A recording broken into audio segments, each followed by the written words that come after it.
So let's continue with our study of hypothesis testing.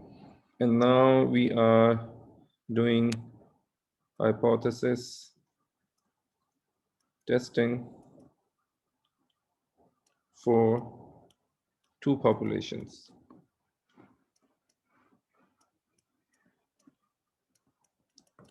So you have some quantity, mostly it's mean of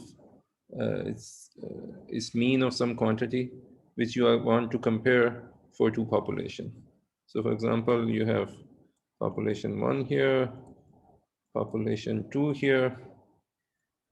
And it has huge number of elements, and you want to test some, and there is each element has some quantity, and then you have a mean for this population.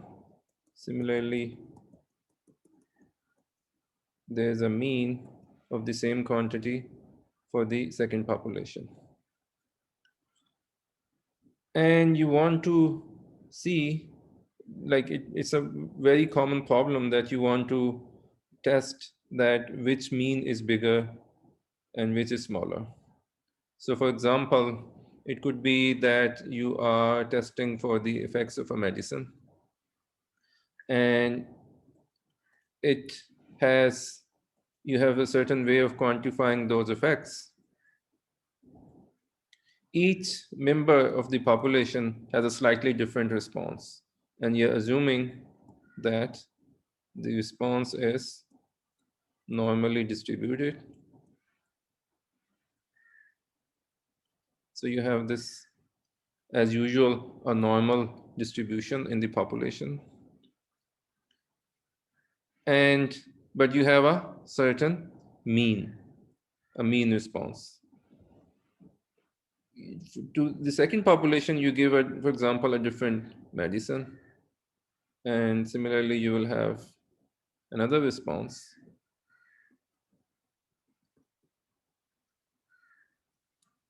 And that response has a mean, mu2.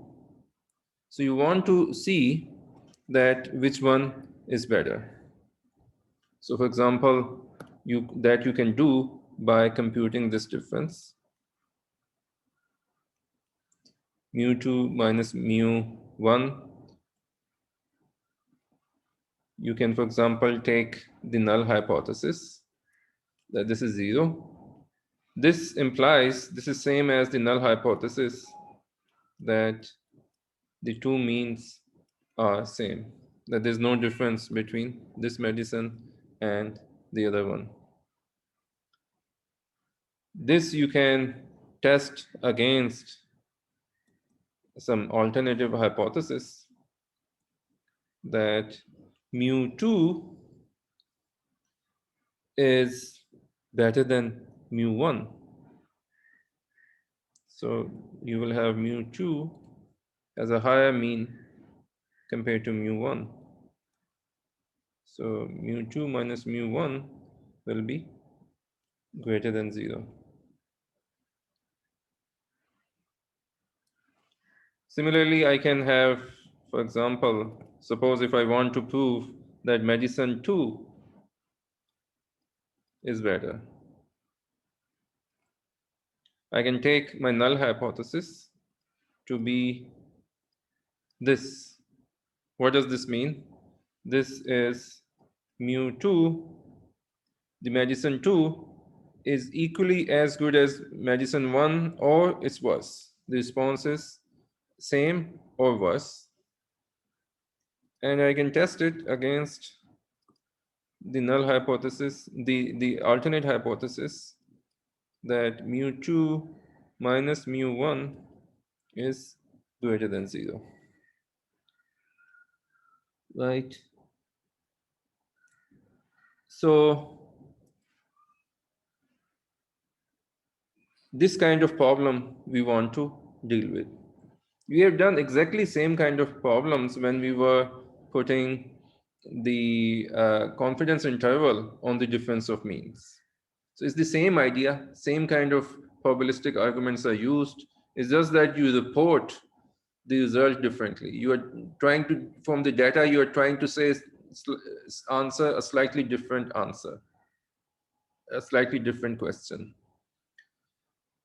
Now, just as in this case, when you're comparing the means of two populations, then there can be two kinds of data. So you have case one, correlated data.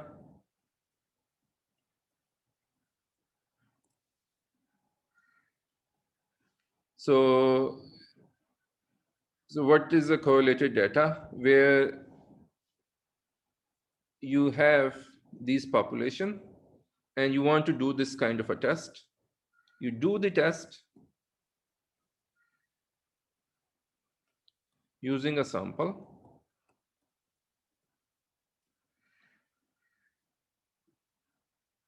Correlated sample data. You do the test using a sample where the data in population from population 1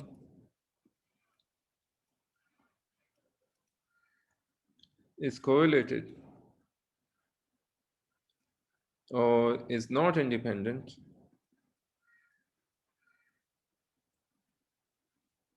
from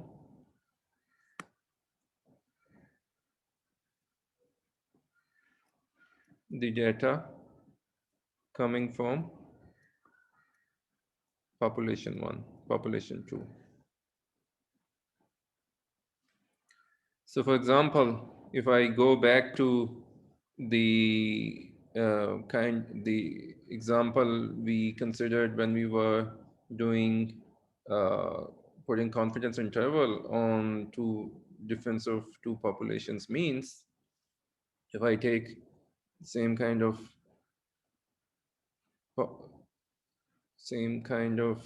example, so we said that we want to test. So for in this case, we can test. Problem is who puts more time in housework, husbands or wives.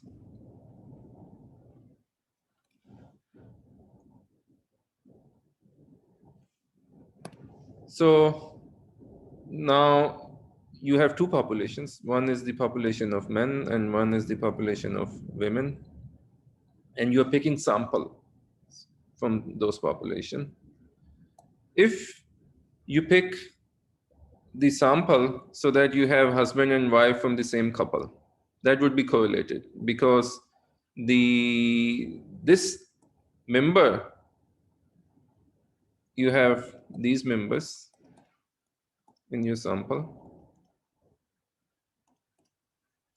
but for each member coming into the category husband, the person which you are putting in the women column is related to this very husband. It's not independent of this. So for example, this person puts in, let's say, 50 minutes. She puts in 70 minutes. This guy puts in 130 minutes. She puts in 150 minutes, 90 and 100 and 35, 45. Now you can see, because this data is correlated, so all four of these have an evidence that wives are working, are putting more work at house compared to the husbands. While if this was uncorrelated data, so that this woman over here was not the wife of this husband, and this woman here was not the wife of this person, then looking at just this number, there will be an evidence because this number is lower than the mean for husbands in sample. So then this number will be bringing in some statistical significance that maybe wives work less than the husband, because this number in itself is smaller than the mean of husbands work in the sample. But since it's correlated, then I can see that the evidence is different. Her husband is still working less than her. So this pair still brings in the statistical significance that the women work more than men at house. So if it's a correlated data, what you should do, you should create a column of differences. 20, 20, 10, 10.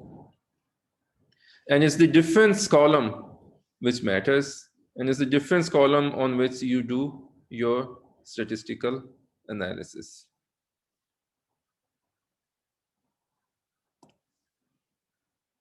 And if it's a normally distributed population, as we are assuming, then the sample mean difference, I shouldn't say sample mean difference, then the mean of the sample differences will be normally distributed as well.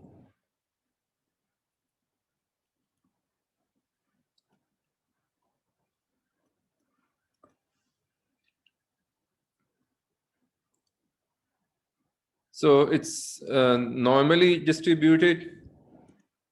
Then you can just use your logics of normal distribution on this column to check your hypothesis. If this difference was coming out to be 0, then you're supporting the hypothesis that there's no difference between them. And since over here, you see some evidence that women are putting more work, so you are tending to deny the hypothesis, that you're tending to reject the hypothesis that husband and wives work equal. So for example, in this case, I can start with this null hypothesis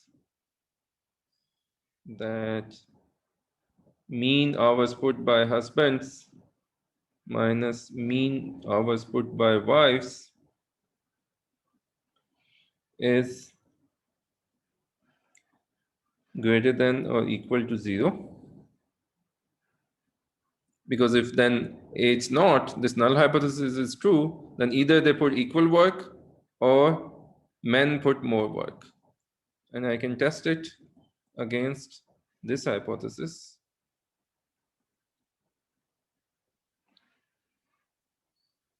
It's less than 0. But now to do this, from the sample, I will not compute the mean of husband and minus means of wives. I can compute it directly from here, but I'll make the difference column. And that will be normally distributed.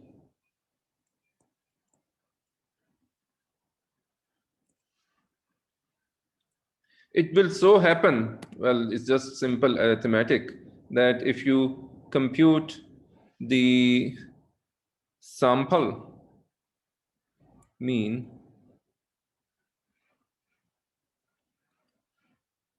of x bar minus y bar, it will be equal to the difference mean. You can make the difference column and take the mean of that. So this is the sample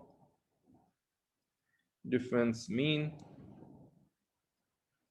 This is the sample mean of population X.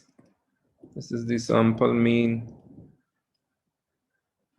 of population Y. in this case, I could have said x bar h minus x bar y's. You can compute the difference in any way. Just compute the mean of this, mean of that, and do that. However, if assuming that you do not know,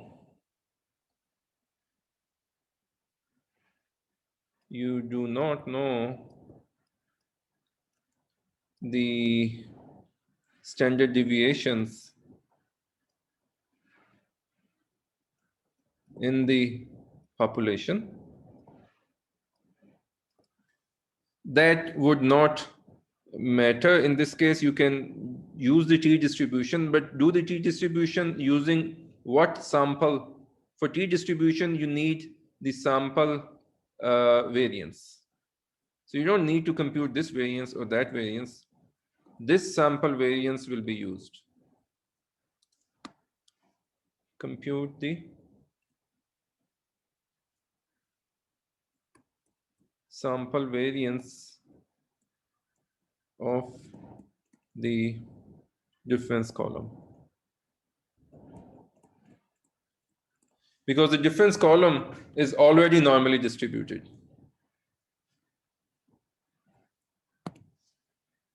That's because they are correlated. If they are correlated.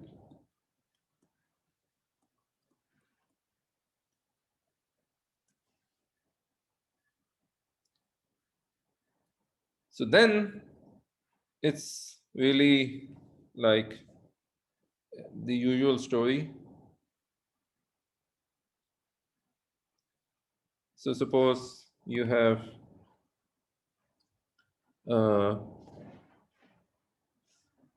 because you can make this t distribution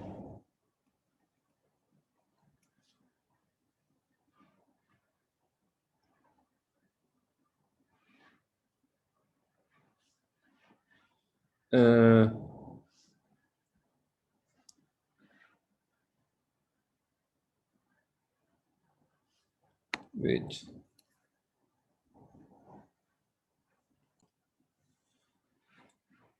So we know that the t distribution is that we have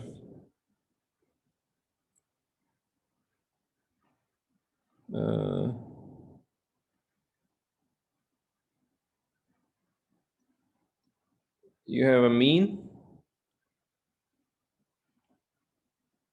This is the mean of the distribution. These are your numbers in the distribution. And this is your sample variance. This is your sample mean. This is your mean of the sample mean, which you take it to be the mean of population.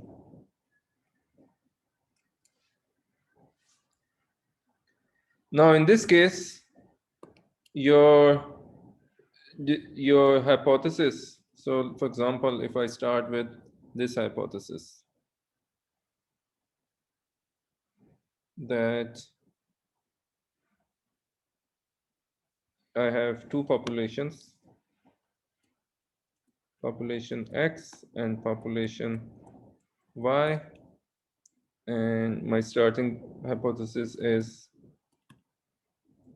mu X, this is in the population, minus mu Y is less than or equal to 0, testing it against mu X minus mu Y is greater than 0. Then you assume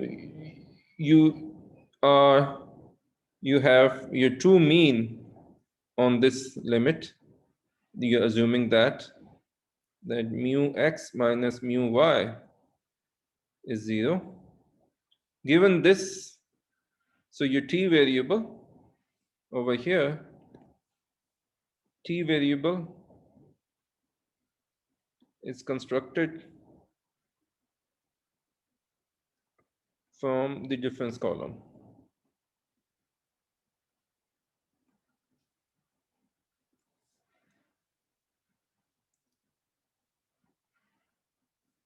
So it's when it's constructed from the difference column by picking this sample variance, you are when you are on the boundary, then this mu is mu x minus mu y.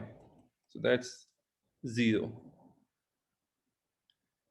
And you want to see that if you are, this is your t distribution, and if the difference lies somewhere here at far off corner, then you will tend to reject it.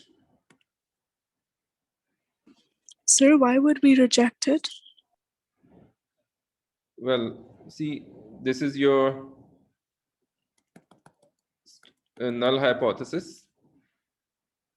What the null hypothesis is saying? It's saying that the population's mean difference is 0 or less. So suppose if population difference is 0, if mu x minus mu y is 0, and the alternate is that mu x minus mu y is greater than 0. So I start with the assumption that h naught is true, that this is 0. Then this t variable, this t is constructed out of the differences. T takes this form.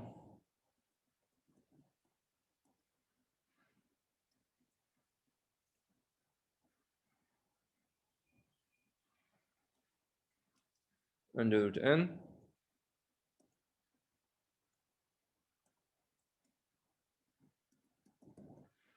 So this t, in that case, will be distributed around 0.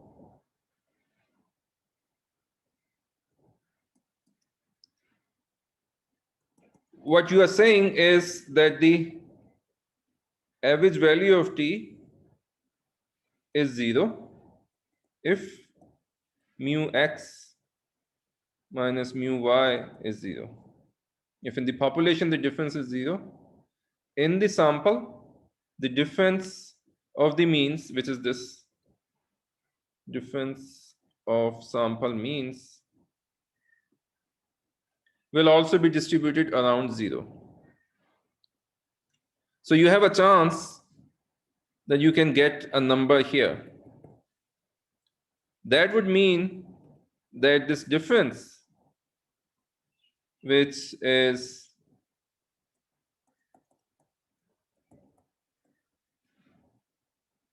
greater than 0, that could happen because that this difference of the means is a random number, because you are doing a sampling. So this could happen. But if you start seeing numbers very, very far away, then you are saying that there's a very little probability that this number could land over here. Then if your true mean were actually around here, then this happening would be very unlikely. Then instead, what you would be expecting, that maybe the true mean is somewhere here. That's why I am seeing numbers in this range. So just like the logic we have been using for last 3-4 lectures, that you have a distribution which has a certain mean, which you match with your hypothesis. And if you see a number very far away from that, then you reject it. Now, if the true mean were less than 0, then you are looking for some number here. Then you see something here, obviously, even then you're going to reject it. It's even worse. So you look for the best case scenario when you are on this boundary. And then if you see numbers here, then you reject it. So what does this mean? That means that you reject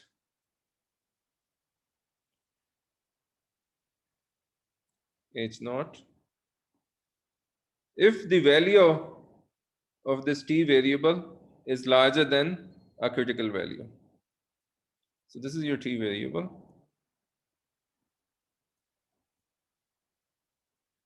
If it's larger than a critical value over here,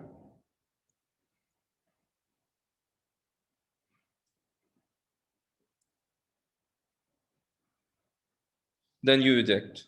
And what is this critical value? So that the probability of anything occurring beyond it is very small. It's just alpha. Right?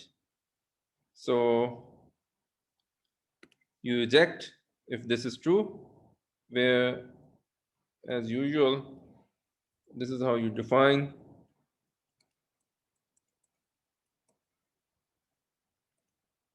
is alpha.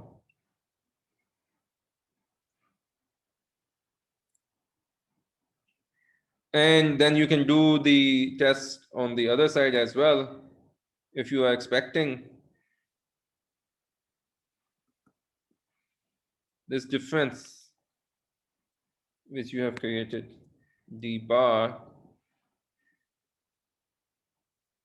mu y to be greater than 0.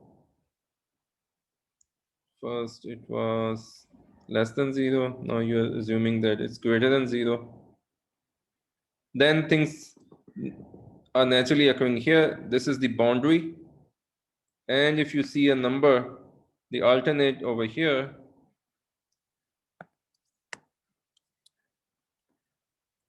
is,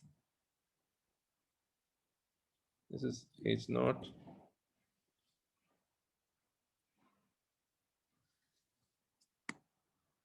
The alternate is that the mu x minus mu y is less than 0. So if in the sample you see the difference of the sample means somewhere here, then you are excluding these values. So then you tend to reject this hypothesis. So in that case, you will reject H naught if d bar over st, I should say that this was the, as I said, this is the variance you compute from the difference column, is less than this value, t bar n minus 1 alpha,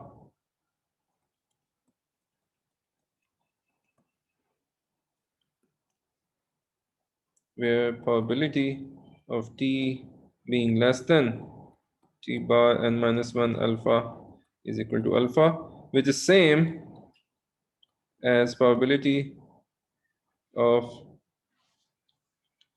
t being greater than t n minus 1 alpha, because it's a symmetric distribution where t bar n minus 1 alpha is equal to minus t n minus 1 alpha. So you could write this same thing like this, using the same values for the critical value. Whatever number you have, on the other hand side, you have the same number with a negative.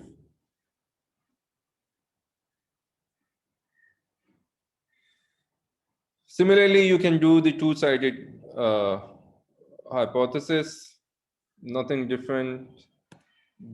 everything we have been doing before is just that you use the difference column to compute the variance, and this is the variable you are testing. So if it's less than a certain value, or if it's bigger than a certain value,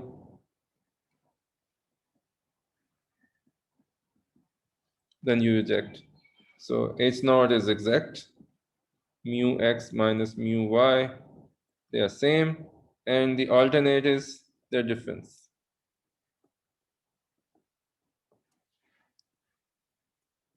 So this is the center. If you see a number here or a number here, you reject.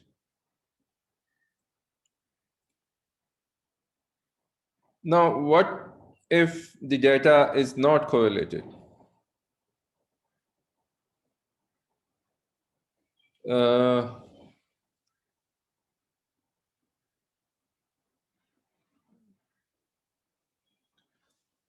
Data is not correlated, and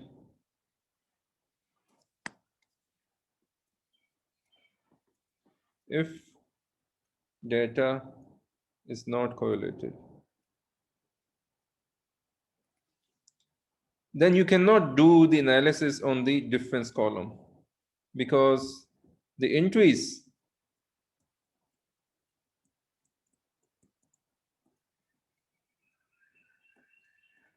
there's some number,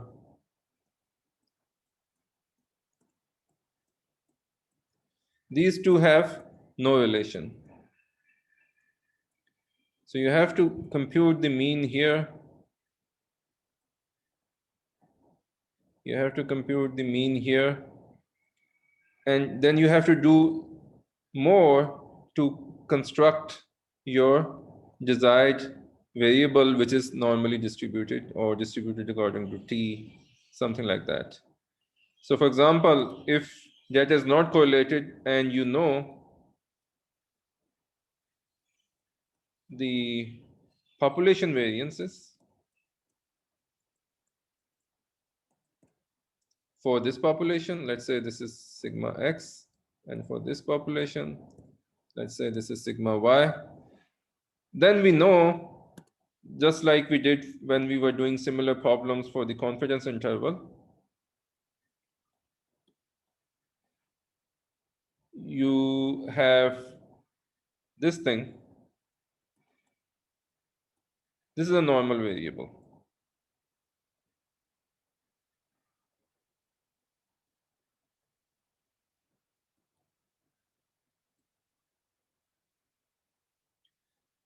The difference is a normal, and it would obviously be distributed around the difference of the population. The only trouble is that the variance of the sample difference is normally distributed. That variance is computed taking this kind of an average. So the difference of the first comes into play, difference of the second comes into play. And just like we used to divide by nx in those formulas, so you do that here as well, except that you have to do this kind of an averaging to take into account both of these. And similarly, if you have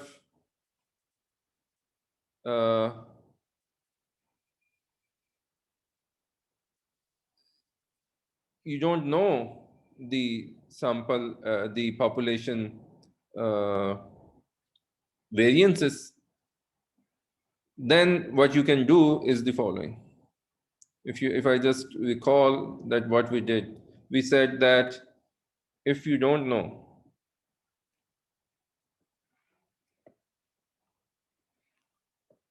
the population variances,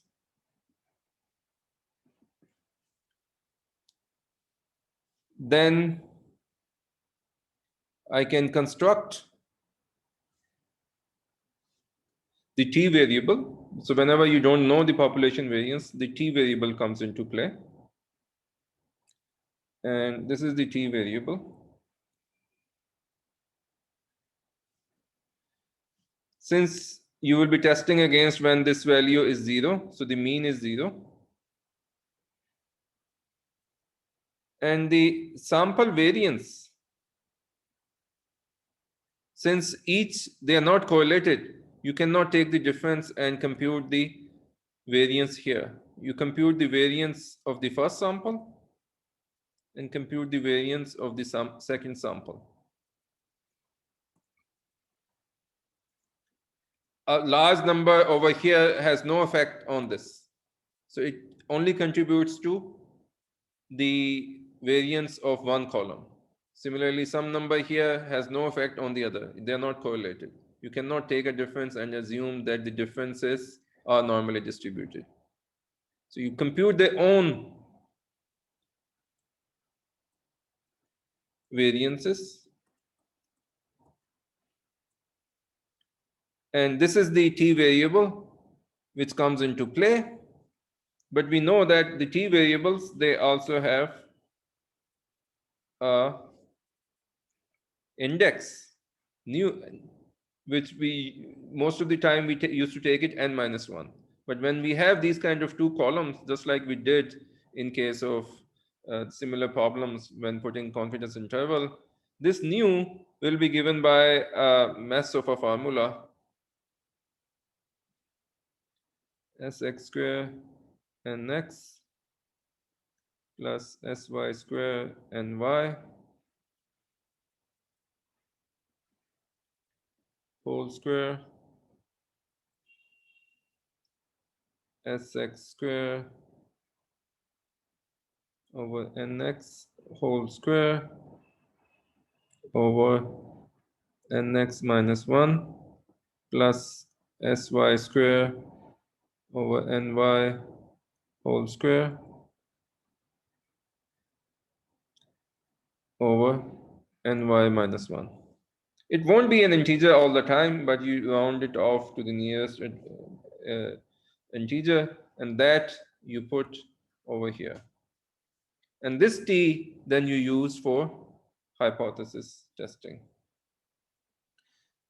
If you had some reason to believe that the two variances are same for the two populations, then you can simplify this a little bit.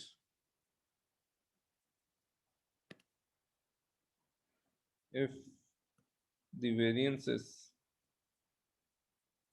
of two populations are same,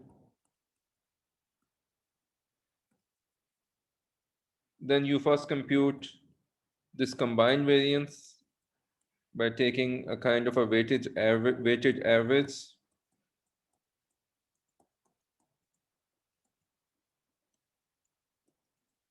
nx plus ny minus 2, and then you use this variance to construct your t variable, and t will have the sample sizes coming from both.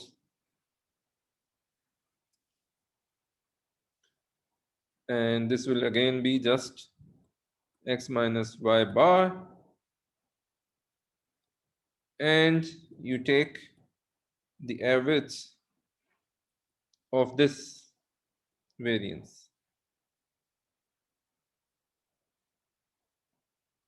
And this will be the t you will be using if the variances in population are same.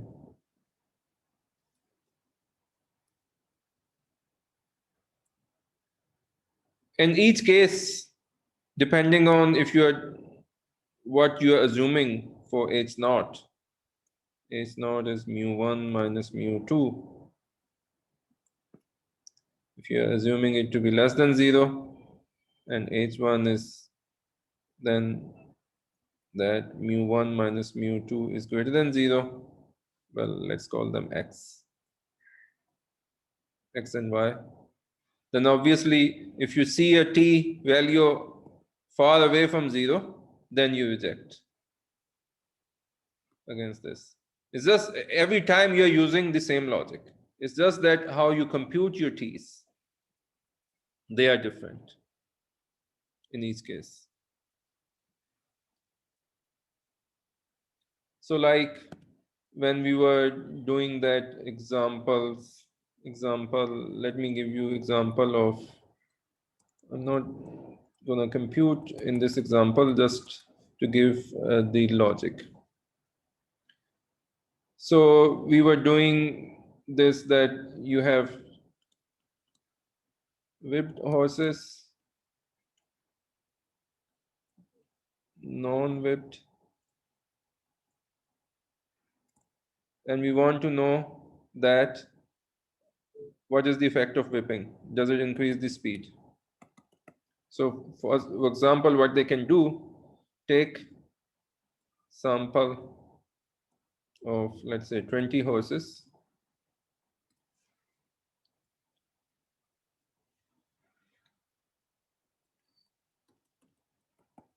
So first they run them while whipping.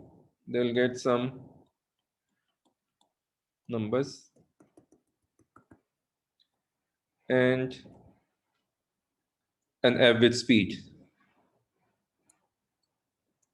Then they run them without whipping. They get some numbers and average speed. So if it's the same horse which was whipped and non-whipped and he was run twice, then it's a correlated data. Because it could be that the horse himself is slower. So even whipping him doesn't make much difference. If you whip him or don't, he's just a slower horse. On the other hand, this sixth horse is a very fast horse. So if you see a large number here, that does not indicate that whipping makes them run faster. You have to look at this entry too. If this entry is also large, that means the whipping doesn't have an effect. So you make a difference column.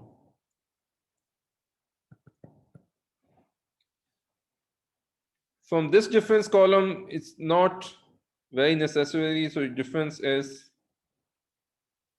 average difference. This I shouldn't call mu, I should call it x bar, y bar, and d is x bar minus y bar. And if I want to take the null hypothesis that whipping increases the speed, then that would be d bar is greater than or equal to 0. Or this is the same thing as x minus y bar is greater than or equal to 0. The alternate is d bar is less than 0, which is same as is less than 0. Then in this case, I'll make these differences of the speeds of the same horse when he's being whipped and when he's not. And from this data, compute the sample. Sir, I have a question. Yeah. If you reject, as in if your data or whatever calculations reject the null hypothesis and instead supports the alternate hypothesis, which is x bar minus y bar is less than 0, what does that mean in terms of the hypothesis? Well, in this case, what is it's saying? Let me just complete my thought. Then I'll answer your question. So in this case, first you will be computing. So you will use this. T is d bar over s over under root n. And your null is on this side because it's larger than 0. So you'll be rejecting if you land here. So reject if d bar over S over under root n, and S you have to remember, compute it from the difference column. So if you land here, reject if this is less than this critical value, where alpha is your significance.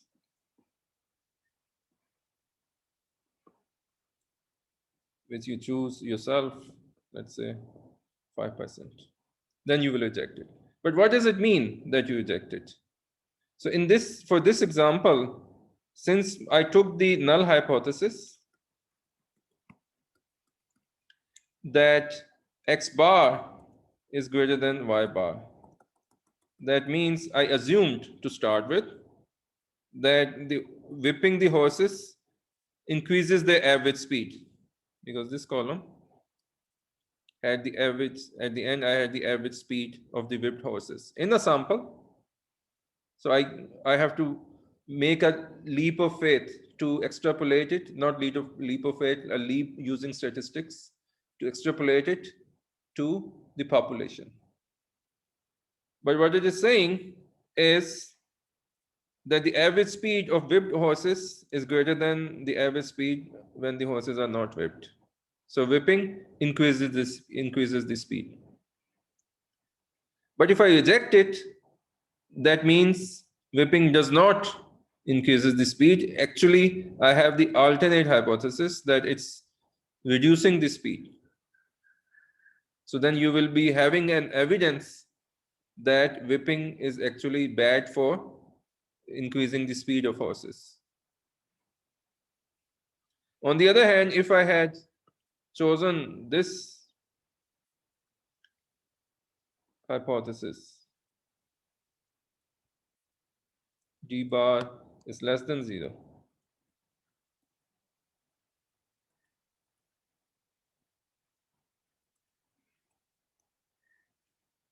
in that case, my starting hypothesis was that the whipping reduces the speed. So if I really wanted to prove that whipping actually increases the speed, I should start with this. Start with saying that whipping reduces the speed. And if I'm able to reject it, then I will be proving that whipping increases the speed. But if I'm not able to reject it, then just tough luck. I don't have the data to prove it. So it depends which one you want to prove. You usually start with the opposite of it, and then let the data decide.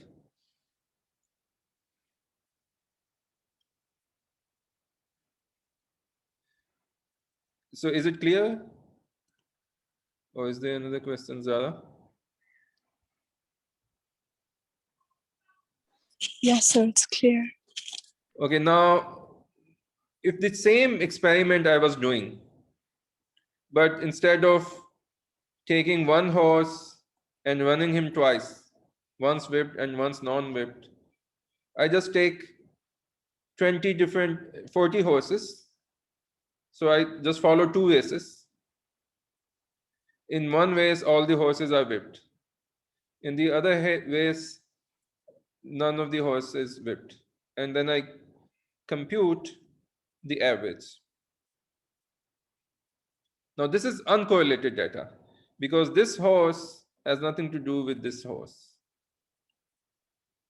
And if this horse is running slow, while this horse is also running slow, is running fast, then this running slow has its own significance. So like previously, if this was slow and this was slow, then all that mattered was the difference. Now, if I see any slow number here, I cannot look up in the other column to see if it was the whipping which increased the speed or not. It's just the overall effect I see on 20 horses and try to conclude from there. So in that case, you would not need this difference column, because you will not be making the sample variance from the difference column. In that case, you compute the sample variance of the whipped, sample variance of the non-whipped, that's what I call, and your t variable, you have to compute, again, the t is, there's some new involved.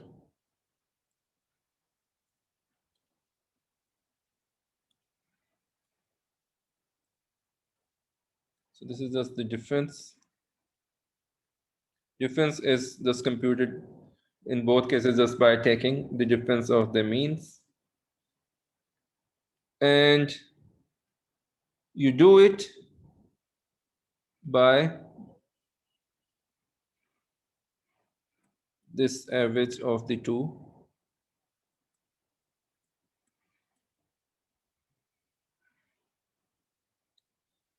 Whipped, non-whipped, data which you have in whipped, data you have in which you have in non-whipped. So it could even be in this case when you are not non-correlated data, that one column has more entries than the other. So you will use all of them which are available. So again, if I wanted to reject, it's not, you will just see that if this variable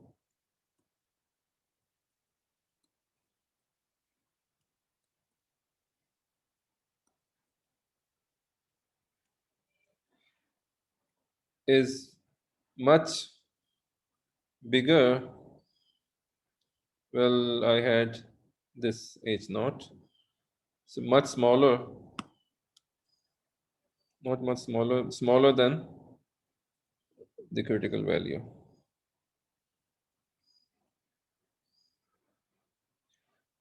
Now there's a new, and new again you have to compute using that horrible formula.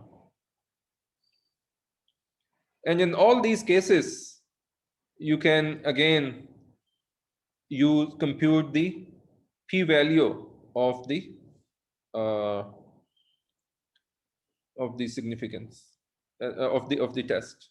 So for example, suppose if I had chosen alpha is equal to 0.05 and I got for this value I get some number for this t, let's say 2.5 or something, and this difference divided by this thing is, let's say, 1.7. This is less than this, so I will be able to eject and conclude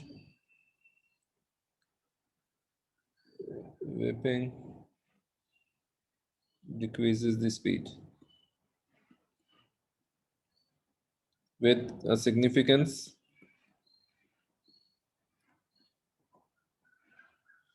alpha is equal to 0.05. But since I have got a stronger evidence than I needed, any number less than 2.5 would have done. So I can now compute the significance, the p-value. So to compute p-value,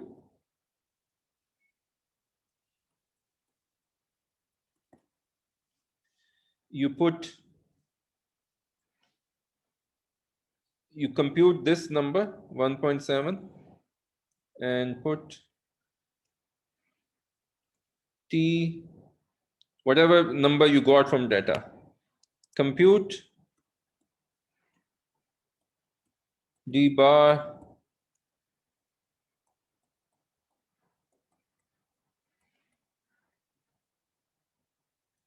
let's say it's 1.7 and put it equal to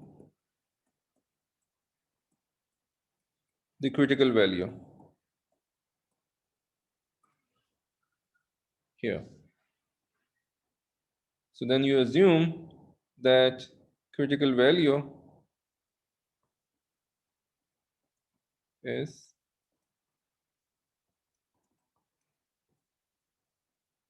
alpha. And now you just look up what critical value will give you this alpha. So you compute not what critical, what alpha corresponds to this critical value. The alpha which corresponds to this critical value. That means you have this t, you have picked up 1.7 number and you just compute this area. This is the p-value. So p-value is equal to probability that t is greater than this 1.7, or probability in this case that t is greater than this computed value from the data.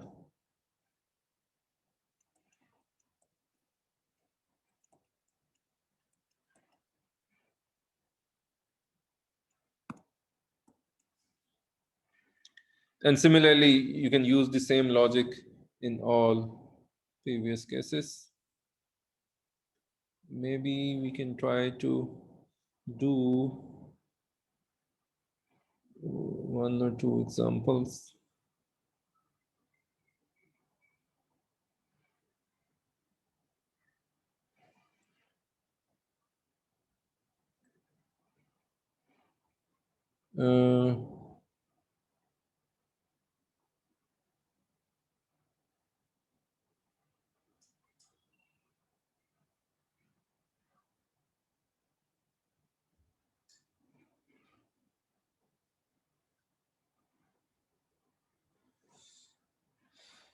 Let's say you have this data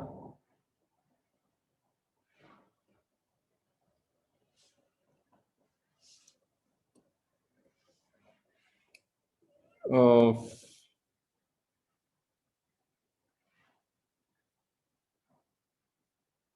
so let's do this example 10.1.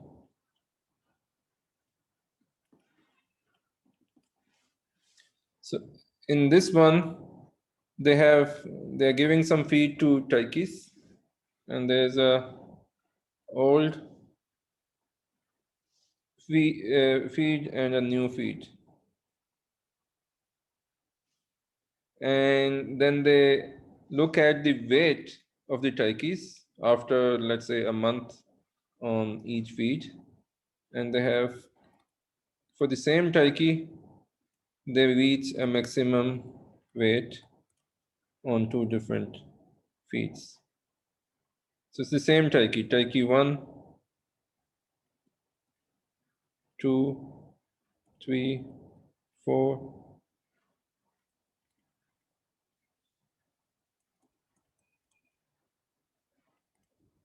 You compute the difference. So if I call it y and I call it x,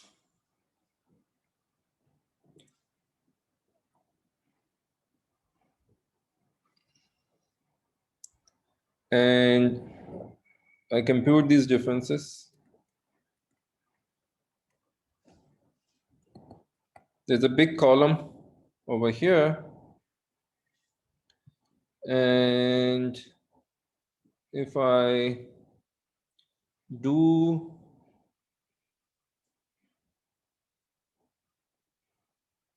the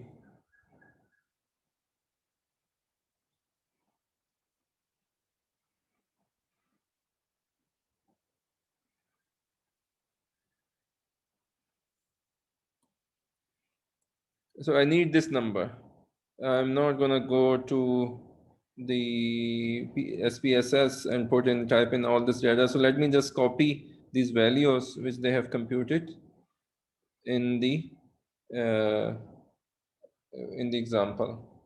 So what they find that over here, that the difference, mean difference is 1.489, where difference is defined this way: y minus x. Y is the new and x bar is the old feed. And for this, they also find that the standard deviation of the difference is 0.385. This is the sample standard deviation.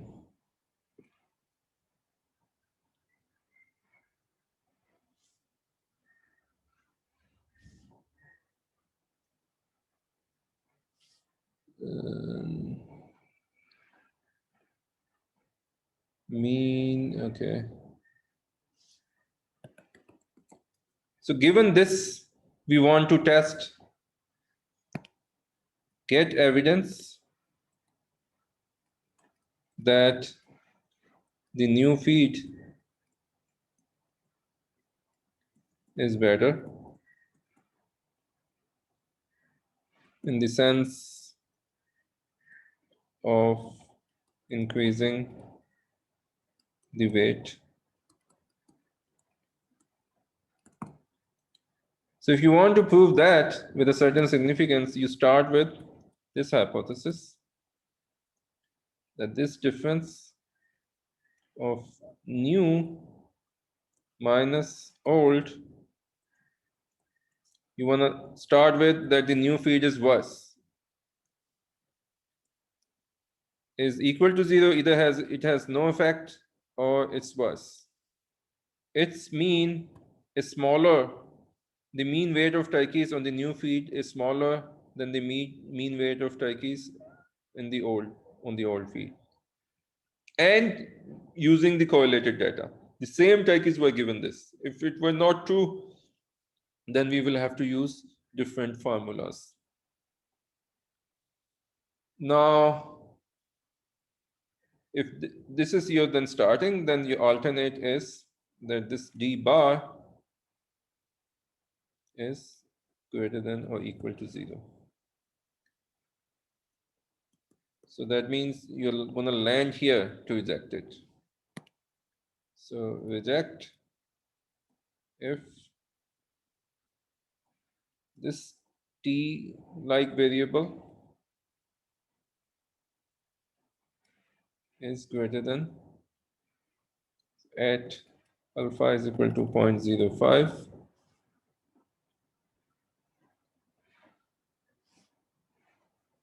is greater than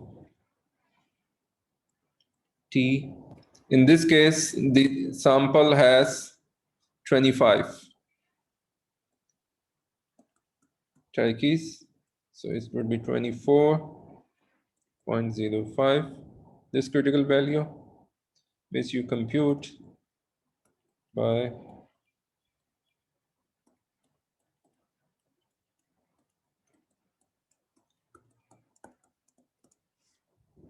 and if I go to a calculator,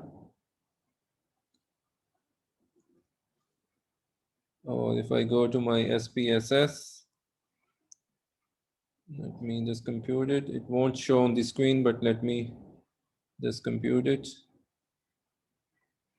So I go to compute variable and I go to inverse distributions and then I go to inverse t and I have to put in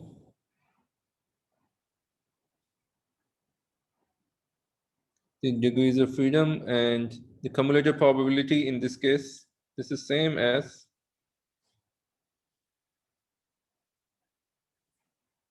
probability.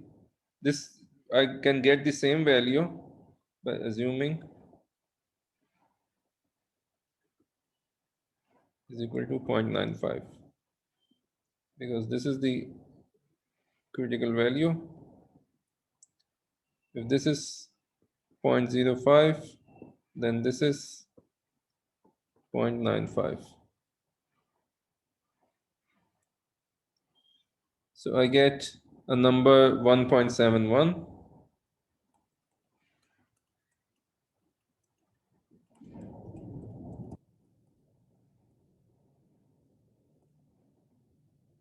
And I have to compare it by constructing this. So my d bar over st over under root n, that was d bar was the value 1.489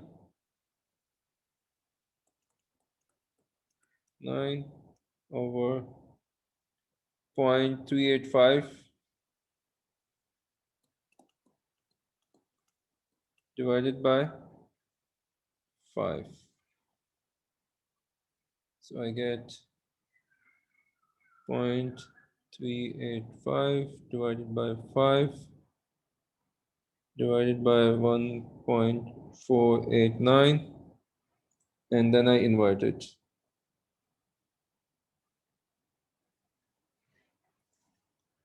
I get a value equal to 19.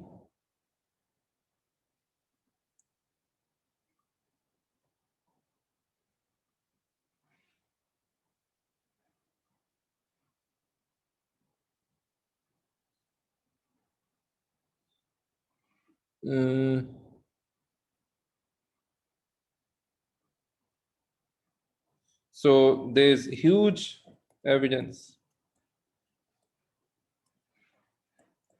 because this is greater than this critical value that H0 is rejected and new feed is better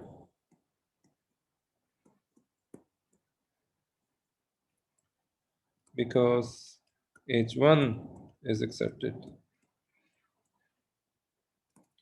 And in this case, if I try to compute the p-value,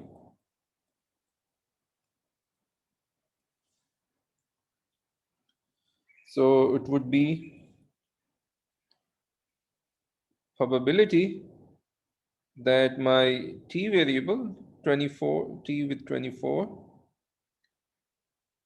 is greater than 19. That probability would be the p-value.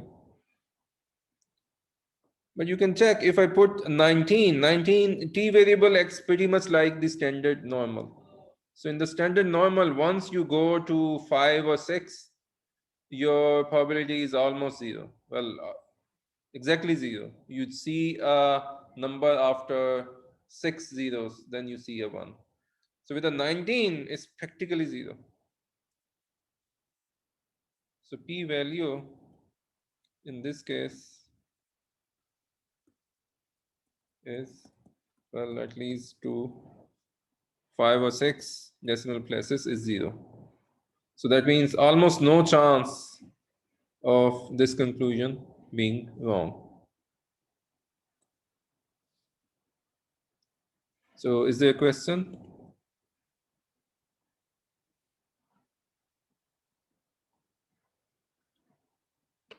No, sir. Okay, let me stop here.